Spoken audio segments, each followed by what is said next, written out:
করে কত মানুষ টাকার বান্ডিল লয়ে তার পেছনে পেছনে ঘুরে রে বাবা, অথচ সরকার যদি তারে রিচার্জ করে পাঠাইয়া দেয়, পরদিন তারে দেখলে রাস্তার পাগলেও জিগায় না।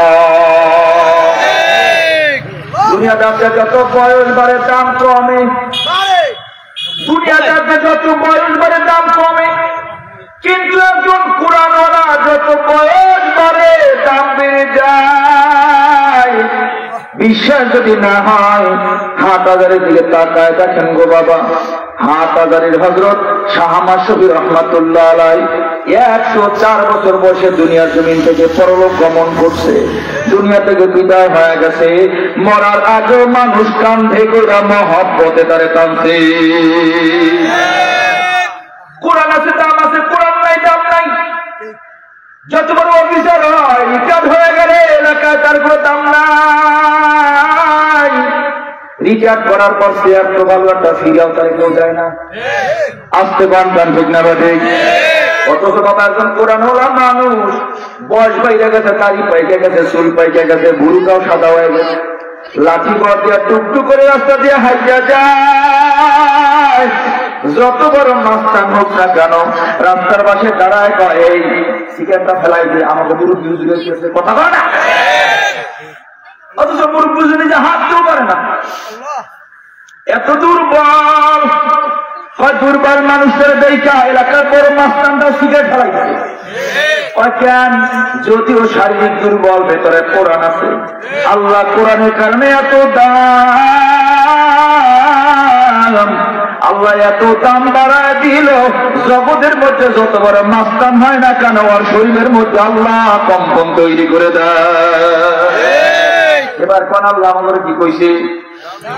আরো জোরে করেন না। এবার দামি হইবেন কি দিয়া? হ্যাঁ মাশাআল্লাহ, বয়ান তো বুঝতেছেন, মজা লাগতেছে আমার। মাশাআল্লাহ, কিছু ভালো ছাত্র পাইছি।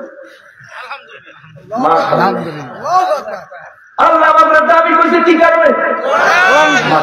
কোরআন আছে দাম আছে, কোরআন নাই দাম নাই।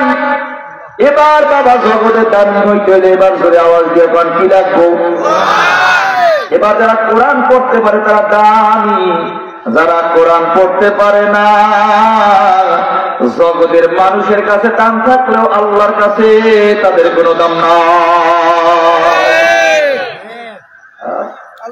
শেয়ার আছে দাম আছে, শেয়ার নাই দাম দাম। কিন্তু কোরআনওয়ালা একজন যত বয়স বাড়ে শেয়ার আরো বড় হয়, কথা হয় না? শেয়ার মিলিয়ে শেয়ার খাইয়ে দাঁড়ায় যায়। এই আপনার এলাকার ক্ষতির সব মুরব্বী জুড়াইছে, আমার শেয়ারটা দিয়ে দেয়, কথা কয় না? আরে বুঝাই কেমনে বুঝাই, কেমনে বুঝাইলে বুঝবেন জানি না। আমরা দুনিয়াতে যত কিছু দিয়ে দামি হইতে চাই, রব কয় দামি হওয়া যাবে না। দুনিয়াতে যদি কেউ দামি হইতে চাও, আখিরাতে যদি দামিদের কাতারে দাঁড়াইতে চাও, আল্লাহ কয় আমার কালামুল্লাহ, আমার কালাম, আমার কথা, আমার কোরআন দিলাম। এই কোরআনের যে যত বেশি মহব্বত করবে আল্লাহ তারে তত বেশি দামি বানায় দিবে। এবার বলেন কোরআন দামি, প্রমাণ পাইলেন কিনা? কথা পায় না। শুধু তাই না, কোরআন যার মধ্যে থাকে তার দামও বাড়ে। প্রশ্ন করবেন ও মৌলবী ইউনূস, কোরআন থাকলে যে দাম বাড়ে, একটু প্রমাণ দাও, প্রমাণ দাও। কোরআন থাকলে দামি হওয়া যায়, বড় বড় শেয়ার পাইলে দামি হওয়া যায় না, এর প্রমাণ দাও। প্রমাণ যদি নেন সংক্ষেপে প্রমাণ দিই, সংক্ষেপ। আমাদের বাংলাদেশ গভর্নমেন্ট সরকার যারাই ক্ষমতায় আসে তারাই চায় বাংলাদেশের মান মর্যাদা বাড়ুক, তাম দুনিয়ার মানচিত্রে আমার লাল সবুজের পতাকা সবাই চিনুক। এই জন্য দেখবেন বাংলাদেশ সরকার আমাদের দেশে কিছু খেলোয়াড় পালে, খেলোয়াড়, কথা কয় না, যাদেরকে বাড়ি দেয়, গাড়ি দেয়, বেতন দেয়, উন্নত চিকিৎসা দেয়, উন্নত প্রশিক্ষণ দেয়। কয় কেন? এদেরকে যোগ্য করে গড়িয়ে তুলুন, তাম বিশ্বের মানচিত্রের মধ্যে খেলাধুলা কইরা বিশ্বকাপটা আমার বাংলাদেশে আমি লয়ে আমন, কথা কয় না? সারা দুনিয়ার মধ্যে পরিচিতি ঘটবে, বিশ্বকাপটা লইয়া বাংলাদেশে লাল সবুজের পতাকাটা ধরে আমার বাংলাদেশে যখন ফিরে আসবে তাম দুনিয়ার মানুষ চিনবে আমার বাংলাদেশের পতাকার রং লাল সবুজ। এটাই তো আশা। এই জন্য বাড়ি যায়, গাড়ি যায়, বেতন দেয়, উন্নত চিকিৎসা দেয়, উন্নত প্রশিক্ষণ দেয়, প্রতিটা জেলা শহরে একটা একটা করে স্টেডিয়াম বানায় রাখছে তাদের জন্য। কথা ঠিক না বাদে?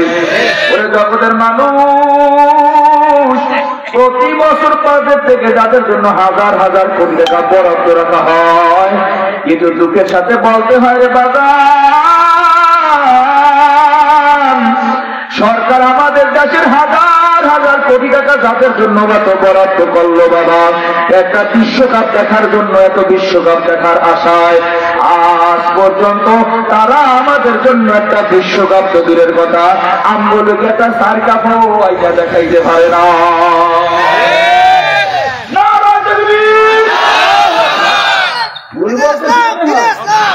ভুল বলতেছি মনে হয়?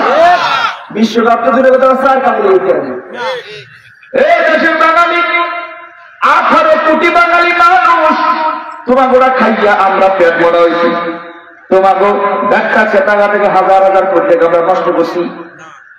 তোমাকে টাকা আমাকে বেতন হয়, বাড়ি যায়, গাড়ি যায়, তুমি আসা তো একটা বিশ্বকাপ পারি নাই, তুমি এটা সার কাপ লাইছি না, তাও পারে নাই। কথা একটা বিশ্বকাপ তো দূরের কথা, সার কাপ দেখাইবার পারে নাই।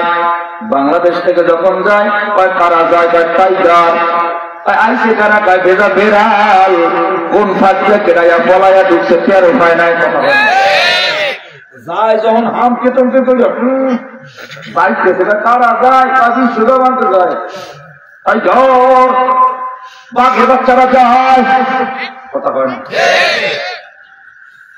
টাকাই দেখো বাবা, সরকারি ভাবে যাদের জন্য এত বরাদ্দ, হাজার হাজার কোটি টাকা বরাদ্দ রাখা হয়, দুঃখ করে বাজার তারা আজ পর্যন্ত আমাদের জন্য একটা সার কাপড় দেখাইবার পারল না।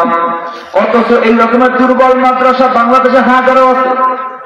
এমন মাদ্রাসার মধ্যে হাফেজে কোরআন গুলা আল্লাহর কোরআন পড়িয়া পড়াইয়া করিয়া মওজুদরা কলিজার মধ্যে জমা করে রাখা, এরা বিশ্বের মানচিত্রের মধ্যে ঢুকা 109টা, 110টা, 115টা, 119টা দেশকে পিছনে ফেলাইয়া বিজর দেশে বাংলাদেশে লাল সবুজের পতাকা লইয়া ফিরাইছে।